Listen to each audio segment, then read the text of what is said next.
Beautiful song, beautiful moment with the penguin.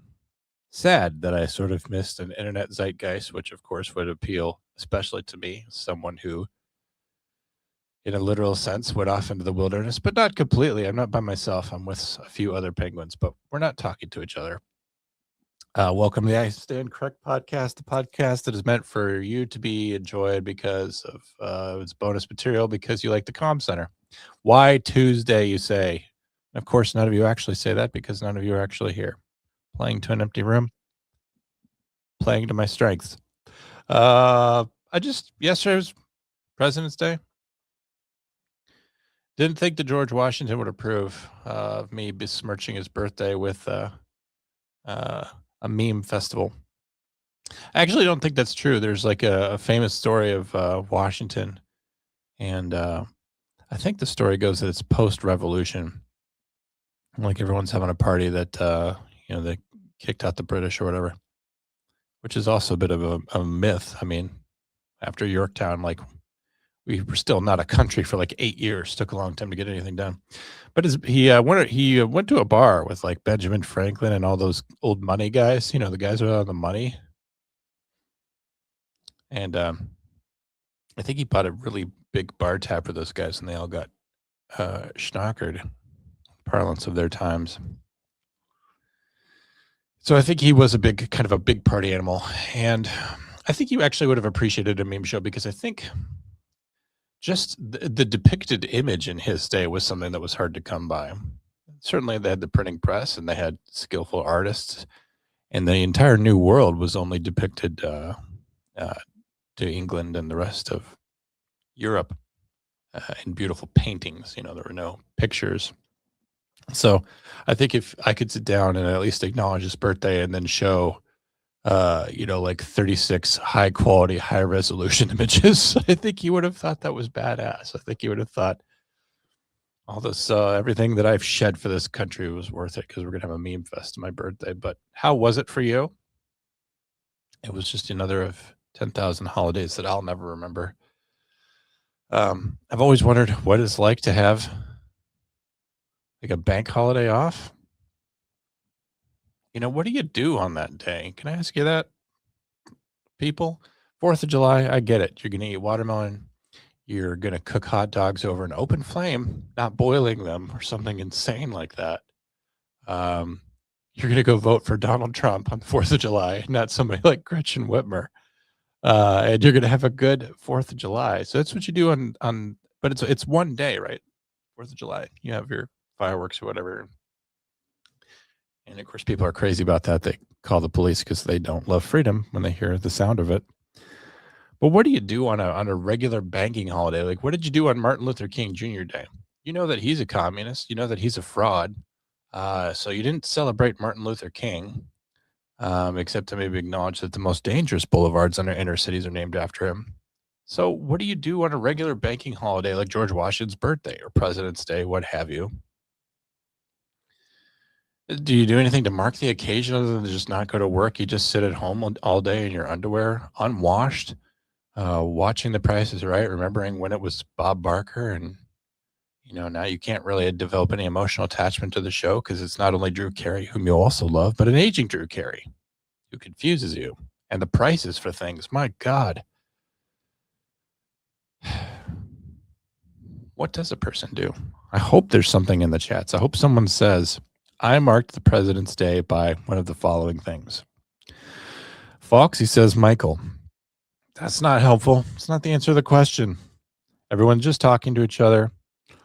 John, I might take advantage of the President's Day sales. Okay, that was something I was going to get to with talk of how I slept on the world's worst mattress.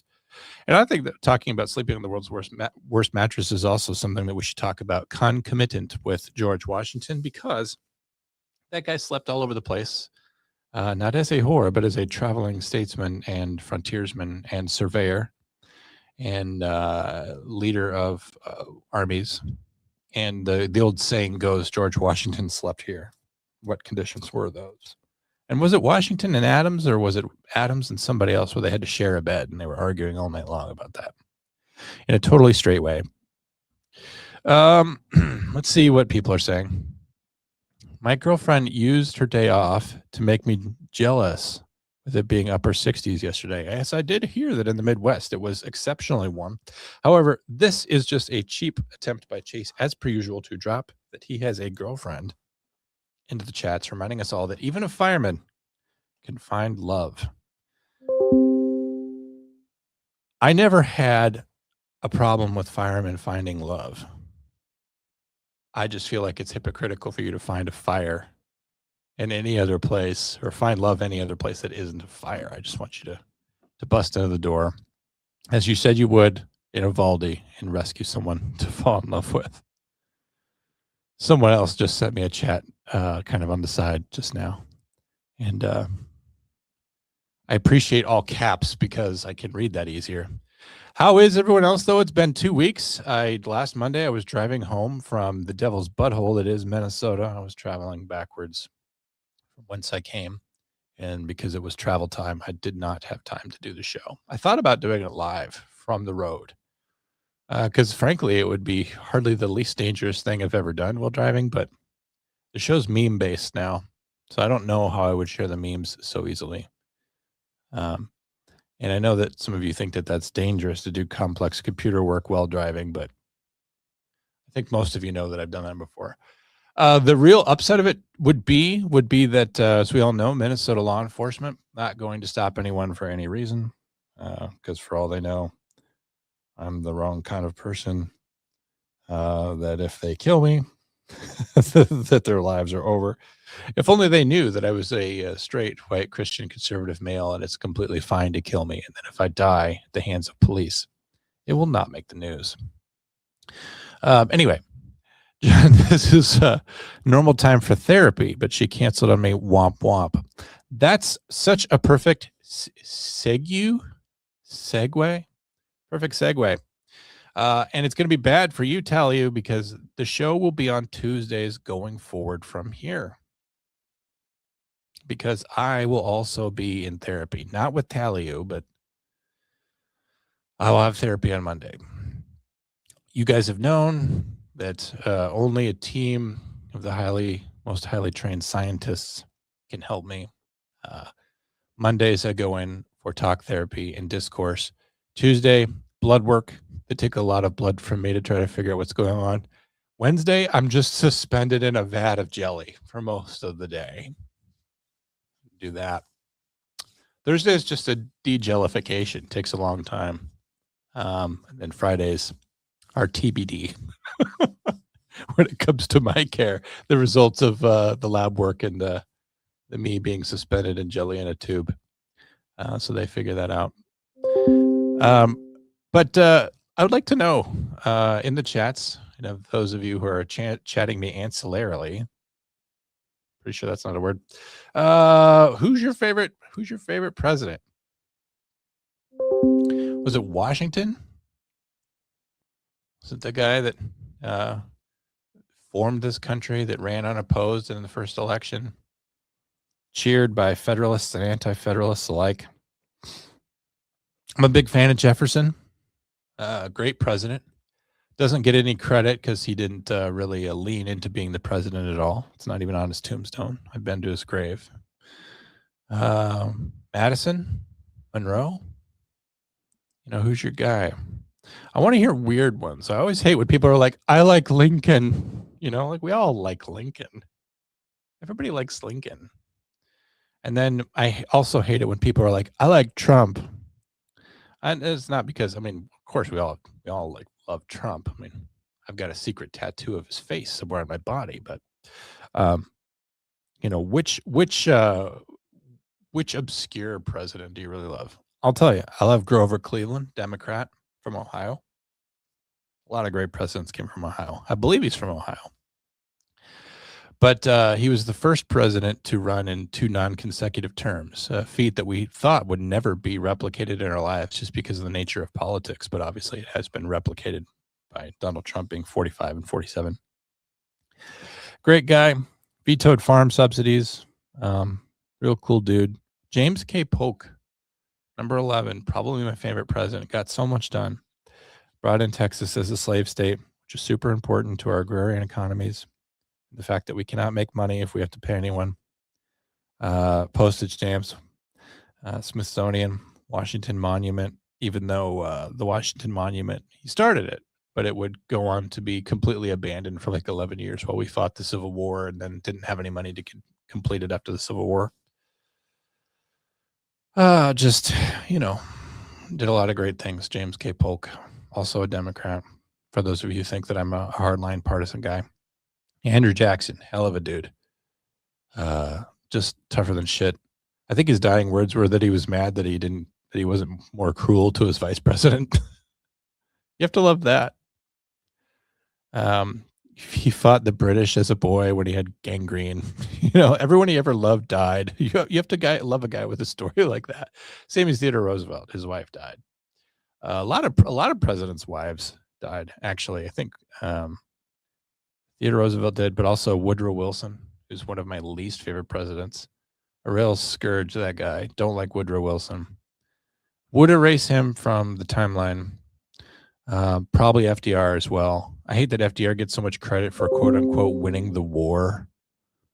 When he died, he gave up on us. He ran three plus terms, but he gave up on this country and died from polio. I know that it's easy for us to take polio for granted as a non-issue today, but a friend of mine who is a historian, and she does her own separate podcast. I had her on Hard Time the other day. She was talking about polio and what a terrible disease it was, and how it crippled so many, especially children. But she's got a real hard edge to her that I don't really appreciate. And she said something that really shocked me, but I guess this is the standard historian's line. She said, "Only pussies die from polio."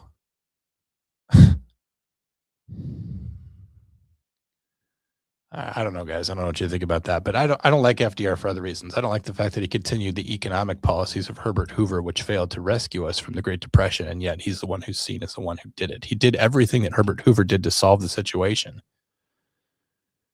and yet he gets all the credit for fixing it, as though the New Deal was anything more than just a doubling down on Hoover policies. Herbert Hoover was also a very interesting guy. He was an orphan, and he became a millionaire all on his own, in an era in which becoming a millionaire was probably, for inflationary purposes, the same as becoming a billionaire all on his own. But we hate the wealthy. We hate the people who are successful. We hate the people who can get things done. We don't want them to get them done on our own. For some reason, we want to be mired in the muck and fecklessness. And we want to be surrounded by people who are losers, similar to ourselves. We don't want great leaders and powerful people to become president. I guess there's a difference in becoming a president and becoming the leader of this country. And I don't remember the last time we had a leader of this country, unless you're talking, of course, about Calvin Coolidge. The story about him goes is that when Warren G. Harding passed away, Calvin Coolidge was woken up in the middle of the night from his Vermont home. He was told that the president had passed away and that he was now the president of the United States. Calvin Coolidge, famously downbeat, said, "I think I can swing it." All right, I think I could do it. And I think the story is that his father was a notary public, and his father swore him in the middle of the night, getting the oath of office from his dad, which is a cool story. Of course, the modern Democrat Party is much like the mid-century, 20th century Democrat Party, in which they would take a situation like that and say that it's illegitimate, even though it's completely defined by the Constitution, succeeding to office. So I think that a federal judge gave it to him the next morning after coffee was had. So, good president. Lowered the size of the federal government. Another great story about Calvin Coolidge was that someone once made a bet with him at a party about. Someone said that that I couldn't get you to say more than 3 words, and Calvin Coolidge just simply says, "You lose," because he was so quiet. But who are your favorite presidents? I hope that if you've got somebody here, I know that I'm just going to hear from Foxy saying how much she doesn't love Joe Biden. As if Joe Biden was ever actually president. We all know that was a guy in a mask. Should we piss off John Biden? Well, again, you can't piss me off. That was all just a thing. Pretty sure Hoover got stuck in a bathtub. Nope, that was Taft, and it's actually an apocryphal story that's not true. Taft was an interesting guy. He was the only president who, after his presidency, went on to become Chief Justice of the Supreme Court. Can you imagine somebody like Trump going on to become Chief Justice of the Supreme Court, or Biden, or Clinton, or any of these modern presidents going on to serve as Chief Justice? And that's the job he actually always wanted to have. He didn't really want to be president. He was sort of roped into it by Theodore Roosevelt. Theodore Roosevelt needed someone to carry on his legacy, but the tradition was at the time, and not by statute, that you only serve 2 terms. So Taft came in. He didn't completely agree with everything Theodore Roosevelt was doing, so he switched some things up. He didn't carry on the legacy of Roosevelt, and he and Roosevelt actually got really vicious with each other. It was really hard to see because they were friends, and Roosevelt, sort of a bully in that way, but he was cruel to Taft and hurt Taft's feelings, and because Taft and Roosevelt fought, it opened the door for the worst president of all time, which was Woodrow Wilson. Which, if you're getting your taxes prepared right now, you could thank Woodrow Wilson for that, and you can thank Theodore Roosevelt for being a jerk to Taft. If he had just thrown his support behind Taft and said, "You know what? I don't love everything he's doing, but this is a big dude, probably from Ohio, with a great mustache," you wouldn't have the income tax right now. You know, Bush did not puke on a Chinese diplomat or something like that. Yeah, I think it was Japanese. He did puke on them. At that time, that was as shameful as our country got. The president accidentally throwing up at a formal dinner. We have a lot more embarrassing things going on since then. The fact that the Bush throwing up on somebody isn't even remembered by anyone anymore goes to show you how embarrassing things have gotten. Jill Biden's ex-husband is accused of murdering his current wife. I'm going to try to unwrap that. Jill Biden's ex-husband is accused of murdering his current wife. Well, we should look into that. I like the government before income taxes. Just kidding. I want a bacon. I want a Baron too. I don't really understand this, tell you. I know that you're constantly trying to get feudal government here. I know that you don't like a representative republic. That's okay. Which Roosevelt? Somebody said they love Roosevelt. I love Roosevelt, but I enjoy learning about World War II. Yeah, he's the bad Roosevelt, though. There's a reason why he's not on Mount Rushmore. John, this is not going to be received well. Well, it's you, tell you.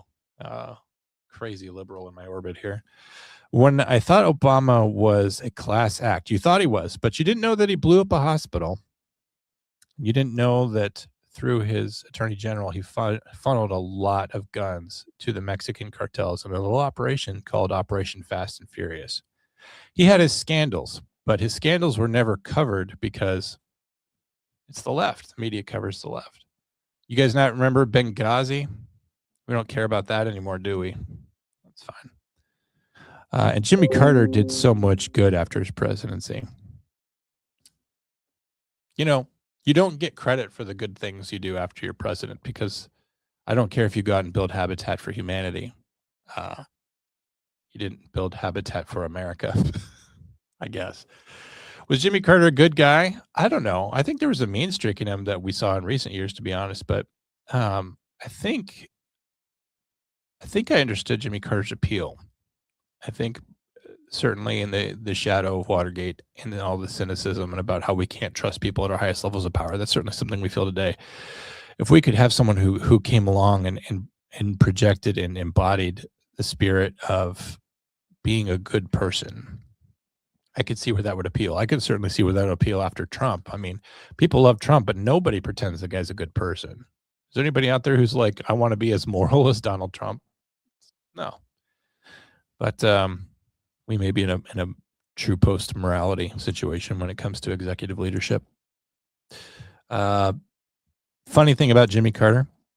So something that's happening right now that I actually don't agree with is that presidents are getting large aircraft carriers named after them. I thought this was okay with like USS Abraham Lincoln, USS Harry S. Truman. uh, USS Theodore Roosevelt, USS, now we've got USS George H.W. Bush, and they sold that to me that it made sense because he was a naval aviator in World War II. Okay, well, he was a president and he flew a plane from an aircraft carrier in World War II, so it makes sense.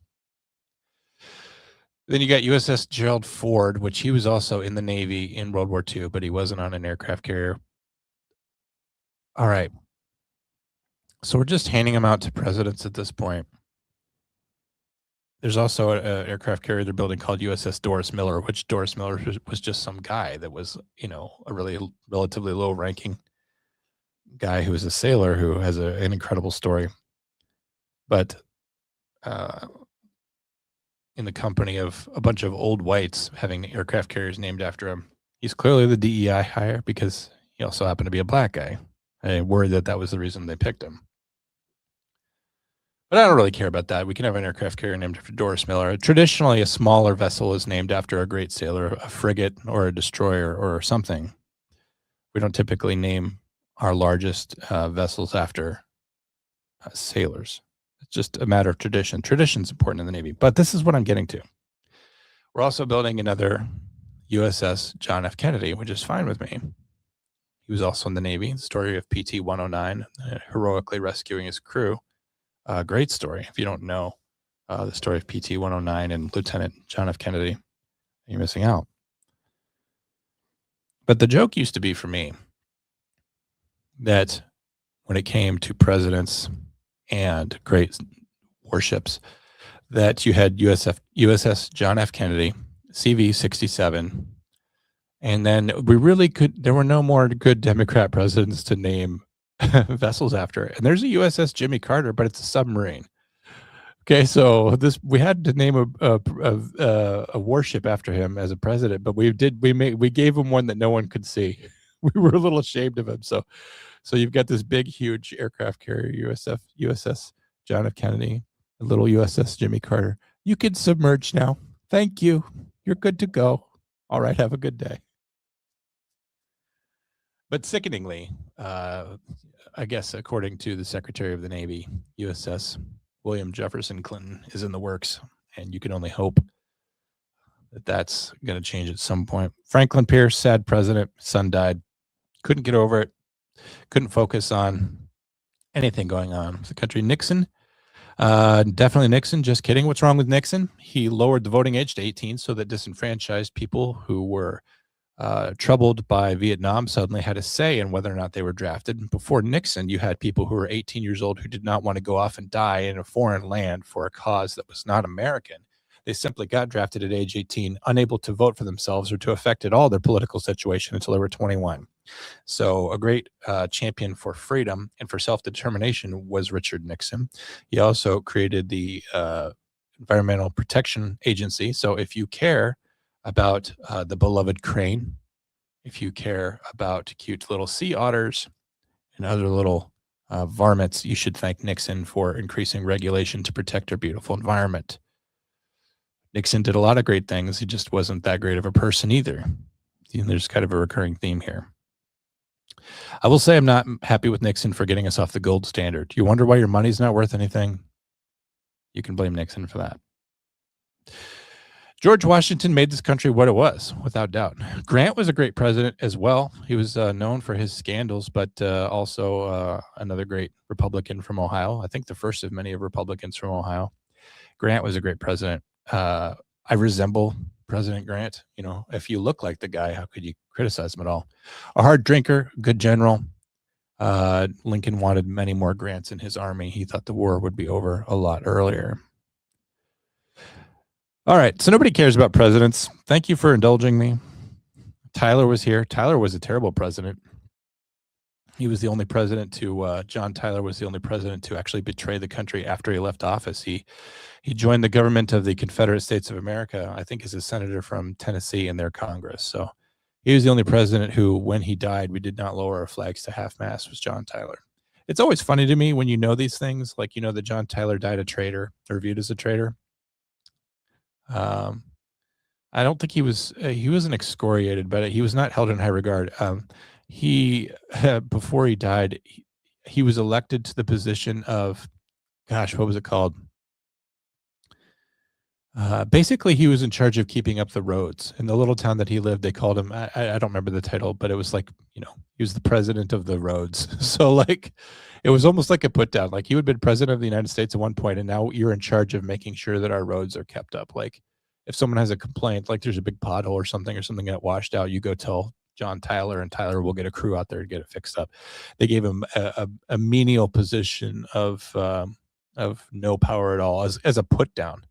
It's kind of like if you're a police chief and then then you retire, and then in some town they elect you the dog catcher because like that's the station to which you're supposed to be at. That's what happened to John Tyler. And it's always funny knowing these things, if I may, that John Tyler, not a great president, and some other guys, not such great presidents. And Pierce, just being overcome with sadness, he couldn't do much about the crumbling nation.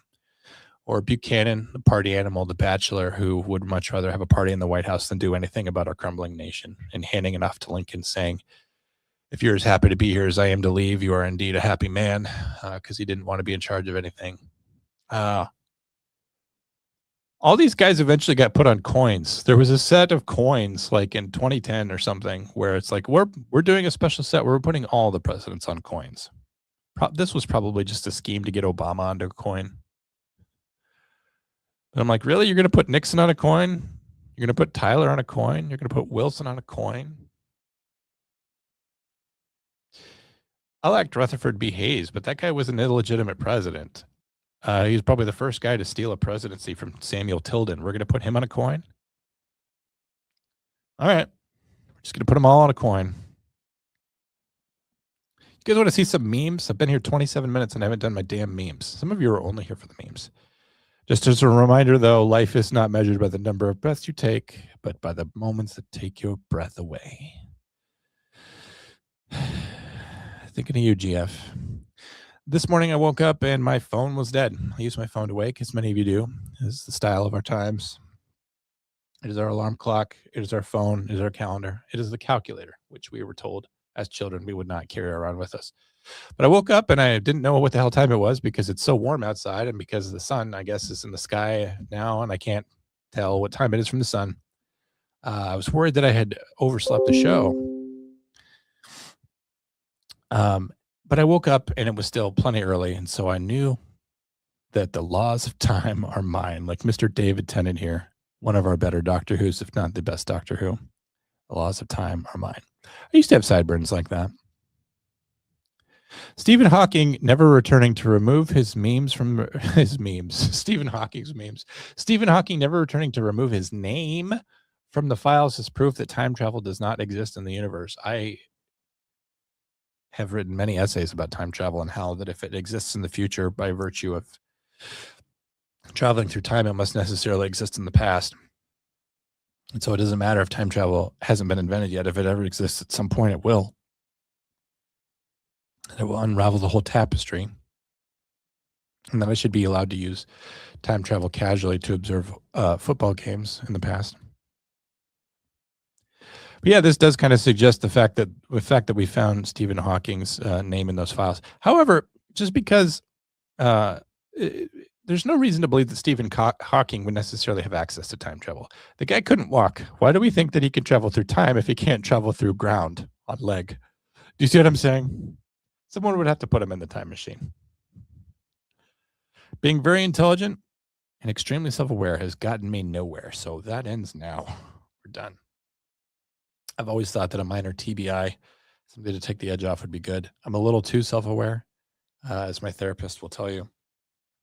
Last week, I talked to, she said, I have a whole lot of questions for you. We're going to do the whole Minnesota multiphasic right now. I'm going to ask you 68 questions, timed questions. She asked me 3, and then she's like, well, we've run out of time. I think I made her tired. I think she literally got out a blankie and laid down after I left. I think I overwhelmed her nervous system, and I think she had a glass of milk. If I got paid for being mad, of course I'm there. I'm at therapy for anger management, but if only I could turn that hate into cash, I would be like Mr. Bunny here, feeling good. In 1994, a 13-year-old kid on a Huffy, which is the same kind of bike that I had, outside of a gas station asks you to buy him a pack of Marlboro Reds. You don't realize it now, but this is the last time you'll ever feel useful in any value or valuable in any way was getting cigarettes for kids. It's tough because like now even more people are dependent on you for illicit tobacco with the age being raised to 21. There's lots of people out there who are full grown adults who can vote, who can get married, who can go off and die in Vietnam if they want, but they can't have tobacco. Explain this to me other than just like a punitive measure against the tobacco industry. If the government doesn't want you to have it, you know it has to be good. That's my view of tobacco. There's more people out there that are dependent on you now than ever. But unfortunately, we have these crazed liberal wackos who are raising children to vape, even though smoking is an American organic, natural alternative to vaping, and that American farmers are salt of the earth people. We'll always stand by big tobacco. Feels completely awesome to leave Instagram and immediately open my Instagram. My brain works awesome and I have no problems. Those of you will note, some of you that my Instagram has recently been deactivated.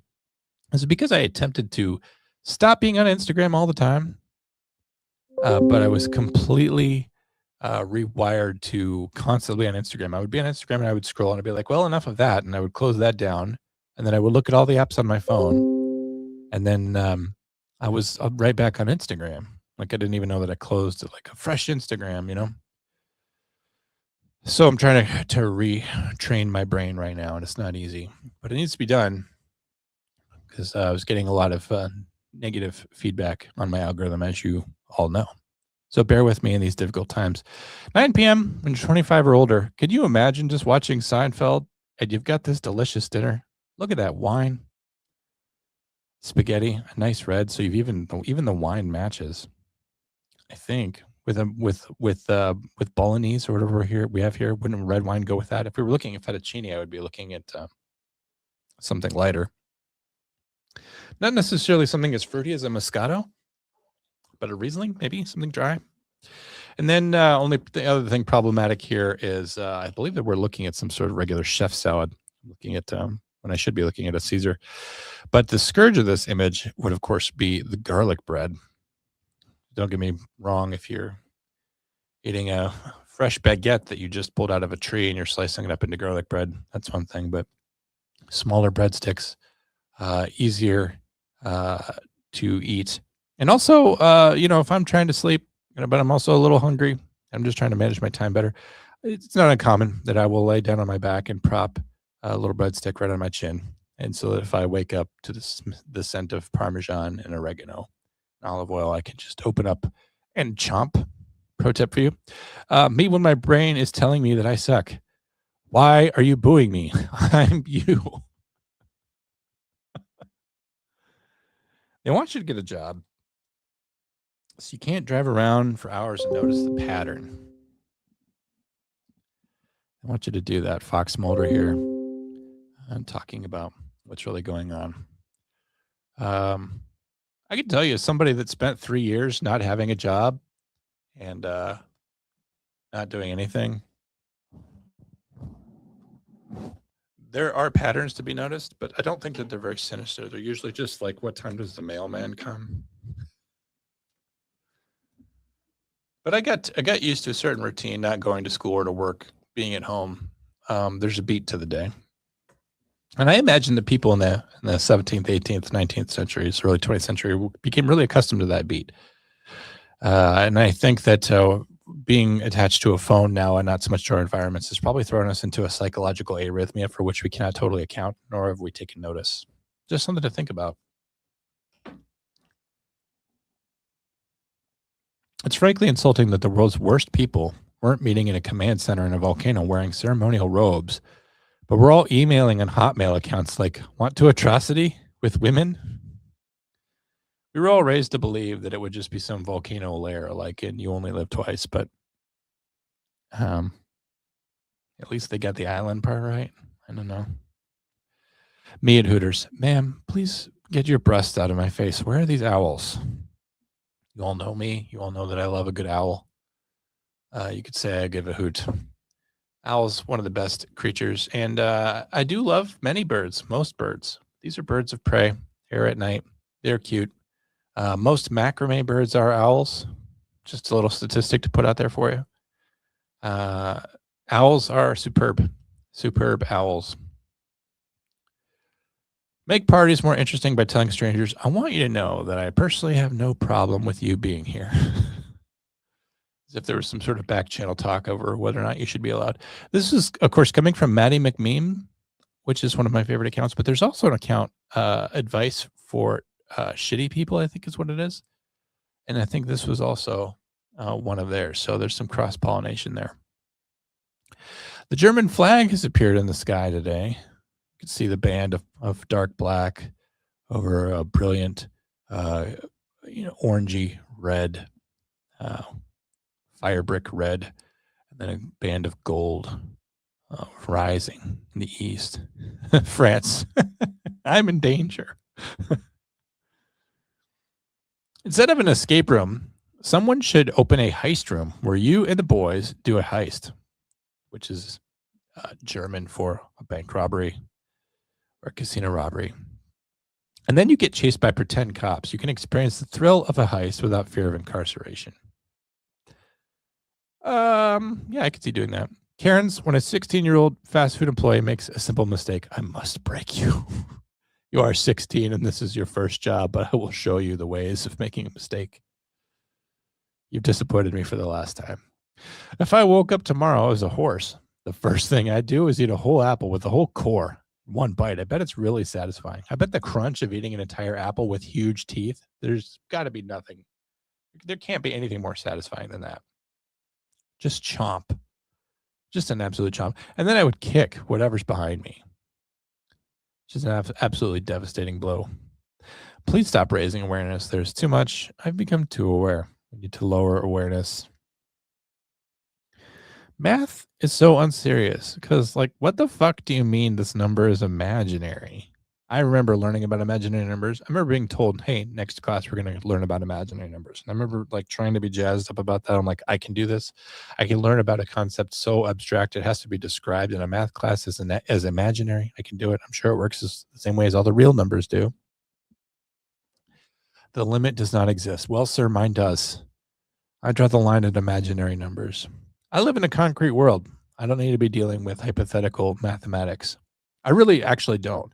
I get that some people would. I get that there's a practical application for that somewhere in the real world. I think that you probably build an MRI machine using an imaginary number. I mean, that just tracks. I'm not building MRI machines. Okay. So I don't know why you're trying to teach me about imaginary numbers in a high school algebra. Waste of time. Waste of my time. Teach me how to apply for a credit card. Teach me how to do my taxes. Teach me how to balance my checkbook, since we still had those when I was in high school. We weren't doing practical things. It was a waste of time. But teachers, they basically level up on feeling smarter than children.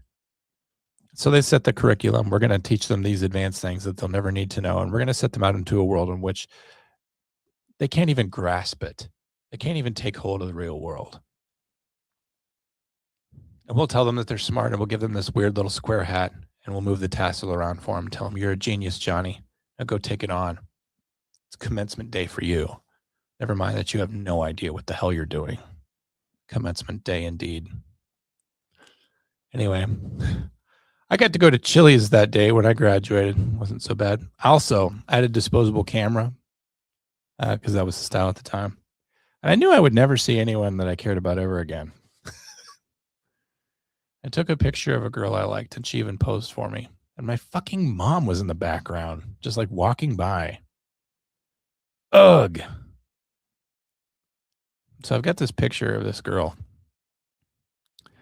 that I've loved for 23 years. No, I'm just kidding. But I've got this picture of her. She looks beautiful. She was a sweetheart. And she was one of a dozen women who attempted to date me unsuccessfully.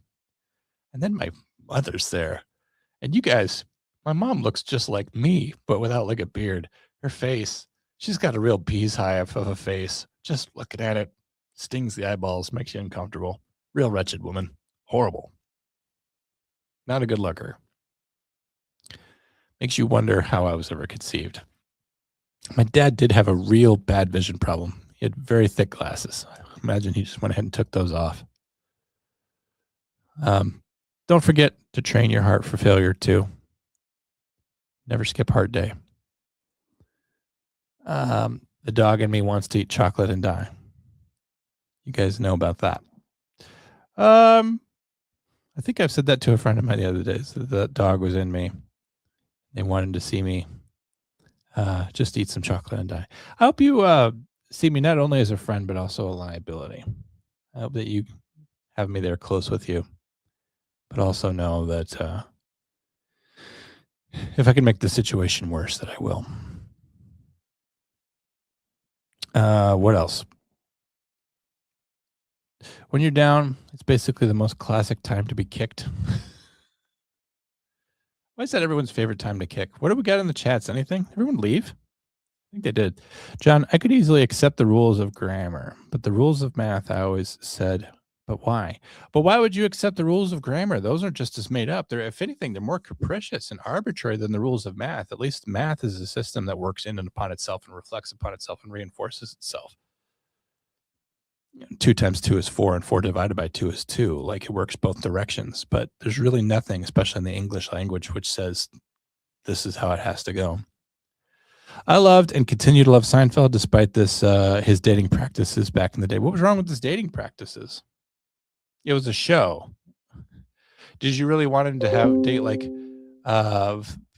3 people a year and have serious relationships? You know? I don't think there's anything wrong with his dating practices. I think if anything, I think he had a solid head on his shoulders that he knew when he was with someone he didn't want to be with, because they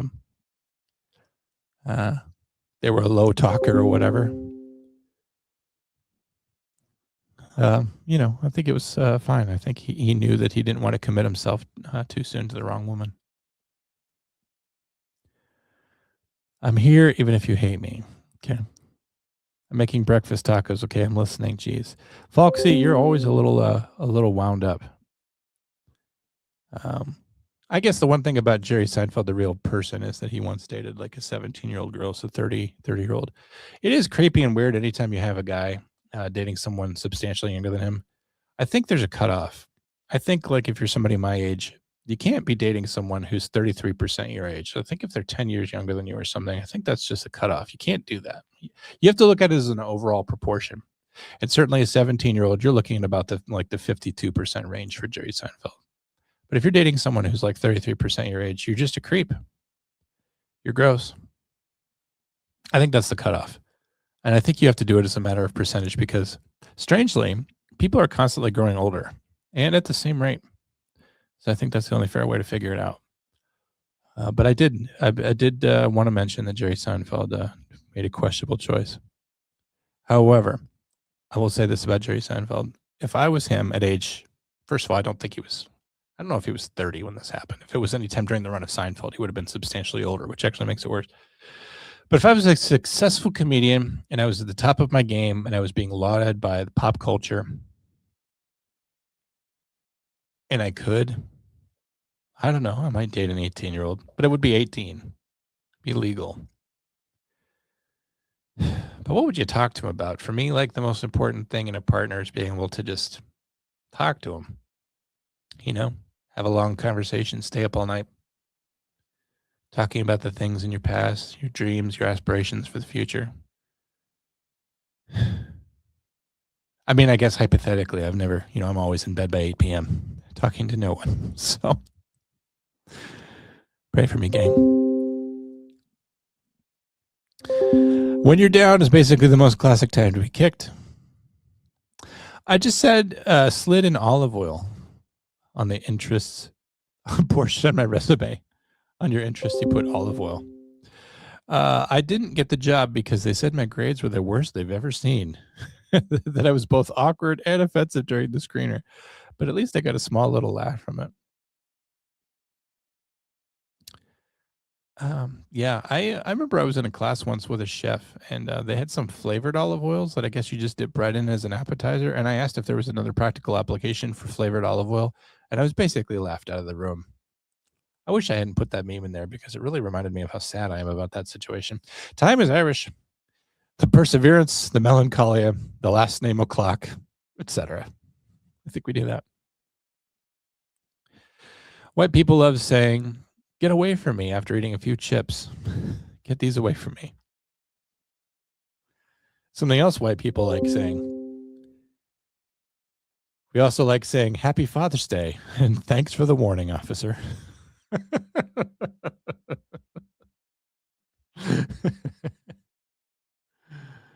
Yes, what white people like doing.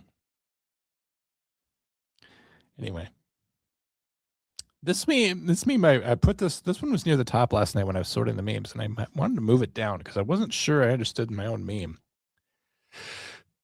But Dead Dog Soup says the following. I think the crux of human misery stems from the fact that our skeleton just wants to sit around and accumulate dust in an ancient barrow. That is an innate imperative of all skeletal remains, in case you didn't know. That is something that possesses all of them, the desire to accumulate dust in an ancient barrel.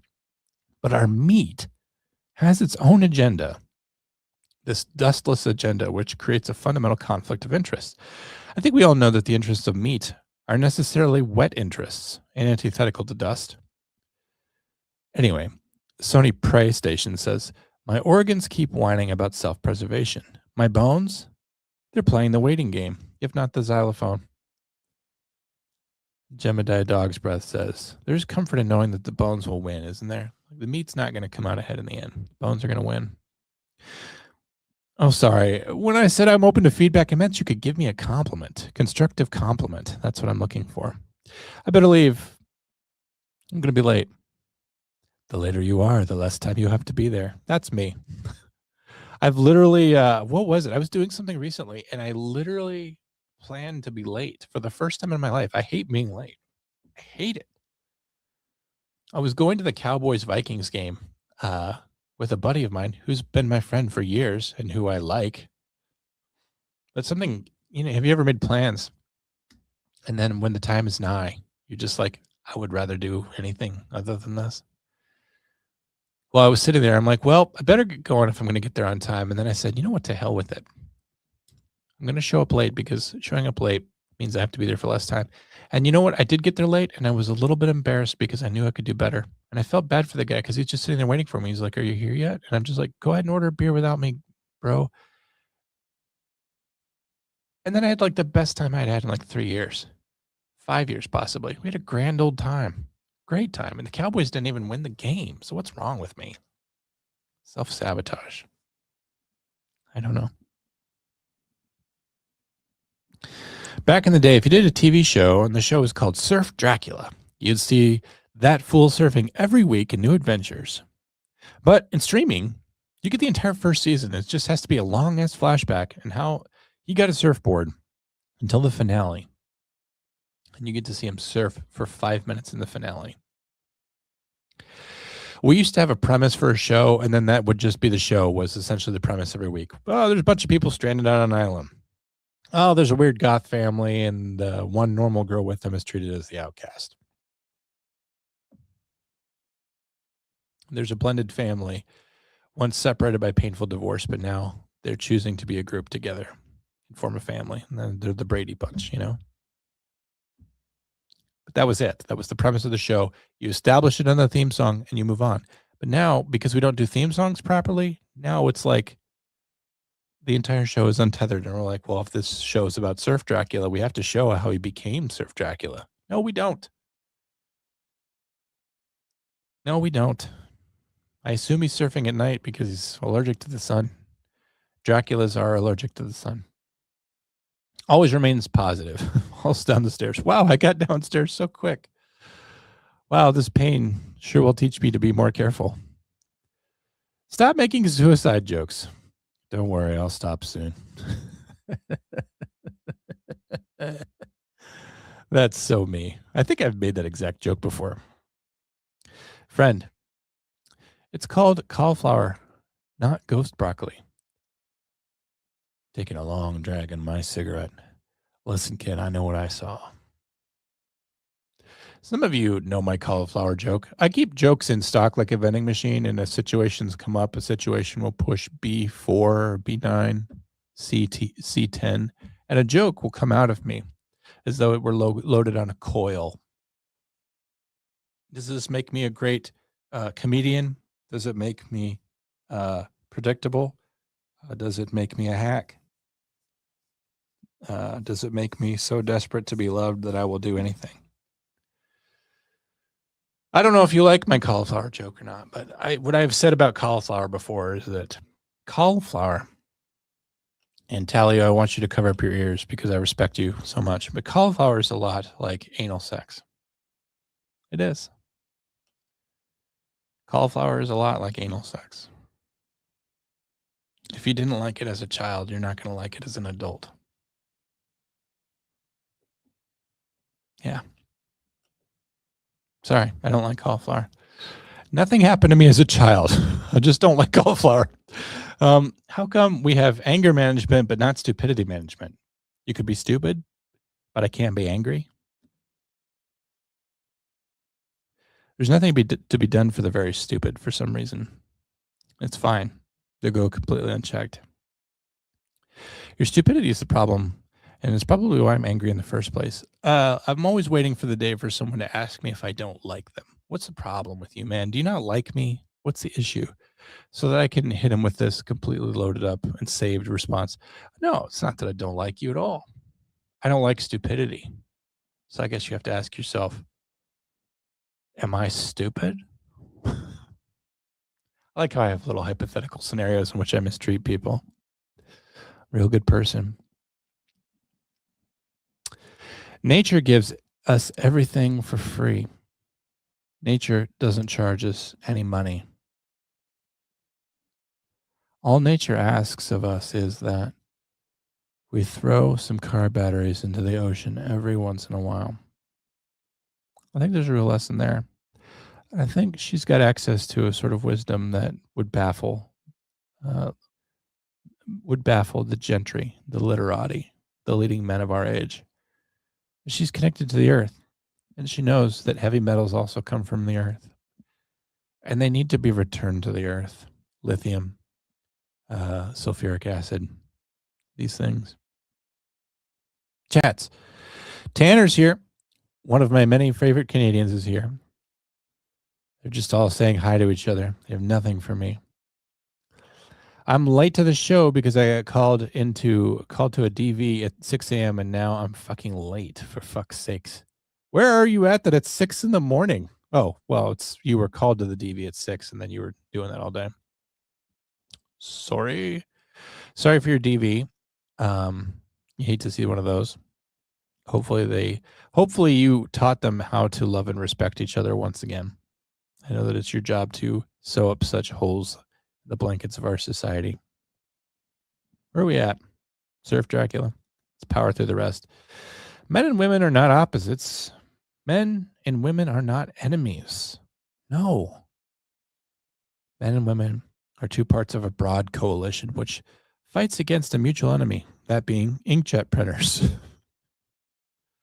Are you guys aware that like printer technology has not advanced at all like in the last 20 years? Like when I was a kid, there was always a new kind of printer.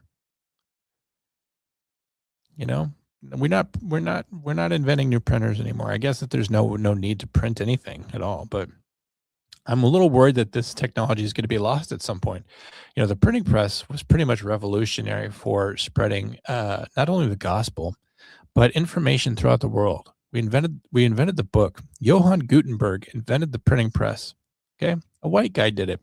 Not a surprise. Totally normal thing for a white guy to invent something that changed the world. We did it a lot. But anyway, I'm worried that if we don't continue to adapt and evolve and invest in our inkjet printing technologies, that someday it could be lost to us. And what then? The grid goes down. There's no more power. The poles reverse. And then what happens? You're looking for a book in the rubble, like in that one episode of The Twilight Zone where the guy, Burgess Meredith, says, it's not fair now. There is time now. There is time enough at last. Time enough at last to read a book.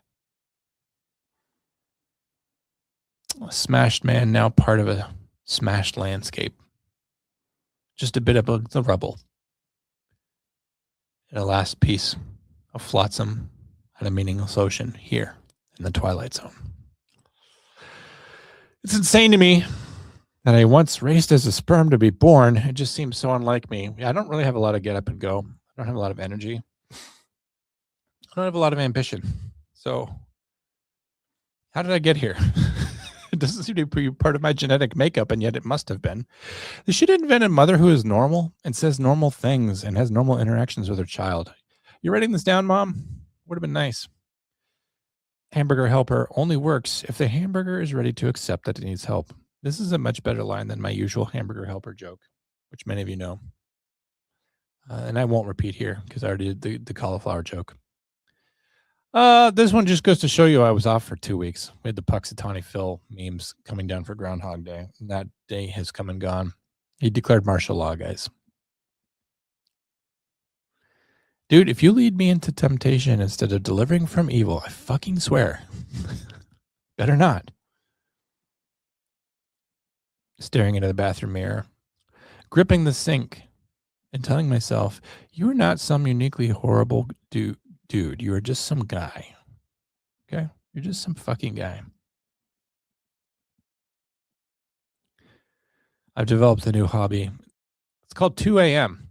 or O200, as some of us would say, where basically you get so sad. Yeah. Those are prime sad hours. Hard day at work. Can't wait to just get home and aim a loaded crossbow at my door all night in case they come for me. I hope there's only one guy coming for you because I think of the amount of time that it takes to reload a crossbow, you're in some trouble. I wish I had a peanut allergy. I'd end it right now with a PB&J. That's how I'd go out. A nice crunchy strawberry toasted wheat bad boy. Uh-oh. Here's some politics out there for you. I said I would stray away from politics, but this one must have got shuffled into the mix. This from Classical Liberty. In a sense, I'm a classic liberal, and I know that Folksy definitely is upset to hear this, but a classic liberal is what a hardcore conservative is now. We believe in liberty. That's where that comes from. Classical liberty. Women overwhelmingly vote for pro-migrant policies, and now men must risk their lives to fend off a world that leftist female voters created. Don't believe me? We'll take a look down here at Ada Luke, who says, I think I speak in the name of all European women when I say we no longer feel safe on the streets. Men, it's time to protect us. So European women don't feel safe on the streets. And certainly the statistics bear that out. Rape having gone up like 700% in the last 20 years in Paris and in other important European places. But now they say that it's time for the men to protect the women. Well, interestingly, it is some of the men who are doing those unspeakable acts of carnal terror. And I guess I would also say this too. I don't know what the situation is in Europe, but I don't think that they actually voted for the migrant policies that are going on there. I think that that's just something that the government is doing without checking with anyone first, which is kind of how it's going here. Anyway, something to think about, that they want men to step up and protect them, but they will vote in ways which endanger the country. It's fine. We'll just go ahead and do that. All right. Yes, normal mother. We already did all that. It's insane to me that I was even ever a sperm. I don't feel like a flagellate. Hey, the shut the fuck up factory called. It's time to clock in. Some of you, I don't know if I've ever played this on the show before, but do you guys remember that claymation I made that was the entire script was in like perfect rhyme? There was a line that I wrote in there that I will always be proud of. Me and my buddy Casey are in a confrontation with someone, and it's Christmas time, this claymation. And I said, what was it I said in that claymation? I said, something, I'm sure she can reason. After all, it's the Christmas season. And he said, and in a break from the rhyme, she says, John, she fucking shot them. Check your clock. It's time to get even. Like, there was just something so perfect about it. And I know it's wrong to pat yourself on the back, but it may be the best thing that I've ever written. And it was a long time ago. The last time America had 2 different Super Bowl halftime shows was during the Civil War. That should terrify you guys. We're close. We're close to that again. Dressing up a dog and walking into a shelter to be put down up as a dog. I would not take a dog to a shelter for that express purpose, but I might dress up as a dog to take myself. They should invent a day where I have a good day. Can we do that? Can I have one of those? Stop normalizing the grind and start normalizing whatever this is. My daughter is about 10 months old now, and she can barely finish a Four Loko without throwing up. Is this normal? Or should I take her to the doctor and get her tested for autism? Yeah, it's kind of concerning that a 10-year-old could barely finish a Four Loko without throwing up. Let's see what the audience says. John is basically a rapper with those bars. Yeah. I think I've played it on the show before. If we could go back in time, I'd give up my vote. Very smart of you, Foxy. The thing is, the vote was not yours to give up. The power to vote was granted to you by men. Just something to think about. I was raised with classic feminism. This new shit, I'll stay in the kitchen. It's not really worth it. What did you gain? Wait, I'm not a liberal woman. I haven't dyed my hair. Jeez. Oh, people of all different kinds can dye their hair. I've never seen the Twilight Zone. Oh, man, Tanner. Oh, got to see that. I enjoy the sensual, slow, ready that's John's doing. I'm not sure what you mean by that. They're a recurring couple, so no saving that. Oh, right, yeah. The people that you have to get called out to all the time. Boy, I know those. Fun, right? Stop normalizing the grind.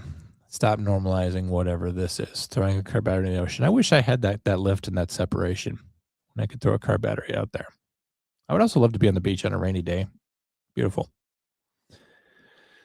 A cigarette can hit like a Diet Coke. We all know that. But a Diet Coke does not have the range of a cigarette. Yeah. Cigarettes really for all occasions. Someone's talking to Chase Bank to an automated function. Can you tell me what you need in just a few words? More money. Jeez, I'm afraid I'm still not understanding. If I don't come up with $18,000 by Sunday, I'm as good as dead. Customer service representative. The thing is if you tell Chase Bank and use something and you use the word dead, it's probably going to refer you to 988. Traffic is the fault of the guy immediately in front of you. It's no one else's fault. There's no broader situation. There's no congestion of a system being stretched to its limit. It's just this one fucking dude. Are you tired from greasy pots and pans, stubborn kitchen stains, messy sponges and sprays? Me too. I wish the sun would devour the earth.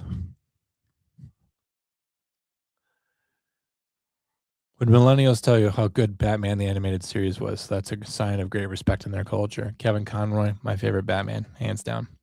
Don't care about many of the others. Kevin Conroy's my guy. May he rest in peace. Bob Hastings. Perfect. Commissioner Gordon. Robert Costanza as Detective Harvey Bullock. Amazing voice work. And the thing is that they didn't get guys in there that sounded like cartoon characters. They just found people with interesting voices. It was amazing. The voices that they had on that show. And for Superman, the animated series, they found people with high quality voices. You listen to that show and Clancy Brown as Lex Luthor. How many movies have you seen him in? You didn't even know it was the same guy. Quality voice work on that show. The writing, the directing, the adaptations of some of the best Neil Adams comics. It was fantastic. Really non-parallel. It's awesome that there's awesome. It's also that there's awesome. The meme can't be read. Moving on. Be pretty weird if concerts had a real quick football game halfway through. I could enjoy that better. It's awesome. There's animals in the world Imagine it was just rocks and a low whistling, almost groaning wind. An empty world. I just got really scared. Can you say something else? I can't. I can't do anything. Quibble your head. And other reasons why this show should have ended 20 minutes ago. All right, guys. Mark Hamill's the Joker. How could I forget to mention that? Yeah, he defined the legacy of the Joker. I'm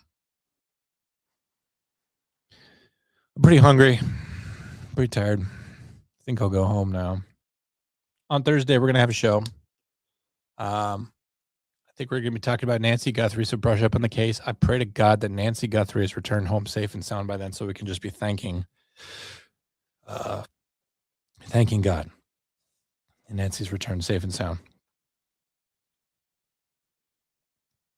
I think we all know that the chances of that, statistically speaking, are non-existent at this point. But we need to talk about the case. It's not exactly going to be a comm center classic because it's a little bit outside of our format. We don't normally handle stuff like this. I don't think that there's really a 911 phone call for me to break down and analyze. That's fine. I can't ask provocative questions of Drew, a real life Florida cop. We could talk about why Florida and the Pima County Sheriff's Office seems to not be handing over the primary investigation to the FBI. What's the deal? We've got a bunch of sexy, young, diverse group of FBI agents, fresh from a CBS show, ready to take over the investigation, crack the case, and this local sheriff who can't find his ass with both hands. Why isn't that happening? Well, we're going to reveal all and why your anger about the situation is not only misplaced, but also wrong. We will see you back here on Thursday night. Can't wait till then. Thanks for everyone who joined me on the show. Foxy, Tanner was here. Tyler was here briefly. I think Tuesdays don't really work for him. Lauren, good to see you. You're here. We can start. You're here a little late. Just for all of you guys as a reminder, it's Tuesdays going forward because I will be in a hyperbaric chamber of intense emotional therapy. Chase said, by the way, 16 minutes ago, Jesus, John, what the fuck? Oh, about the cauliflower. Okay. Sorry about that. Talia, thank you for being here. Felony Melanie, where are you? You're legally required to be here. I didn't see you. And everyone else who was here, who joined me on the show. And everyone not in the chats, but also watching, wherever you are. A lot of people watch later. I noticed that live, it's never that many, a handful, 6, 10, something like that. But then later, I'll get a good cluster of views. And so thank you for watching the show. Thank you for supporting me throughout all these years. I wish nothing but the best for most of you and pretty good for the rest. And we will catch you back here next Tuesday for another episode of I Stand Correct. And we will catch you on Thursday for another episode of Comm Center. And be safe, be smart, make good decisions, take all precautions for your safety. And I will see you then.